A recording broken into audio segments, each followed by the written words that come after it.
And it's okay if it doesn't feel good. And this is the other trap that people get into. They expect that when they do these things, it's going to feel good. But remember, at the top of the podcast, I mentioned that depression, by definition, one of the symptoms is you lose a sense of pleasure in your activity. So when you're doing things, it's going to feel hard, it's going to feel painful, and you're not going to enjoy them.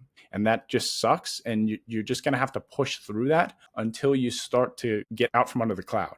But for a while, it's not going to be great, right? You're going to go for a walk and you might just be miserable that whole walk.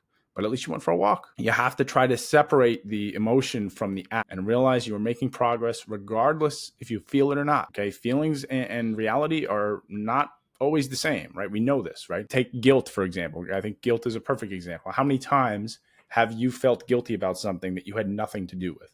Or how many times has someone said to you, hey, I felt really guilty about this. I'm sorry I did this. And you're like, what? I didn't even know. That had no impact on me.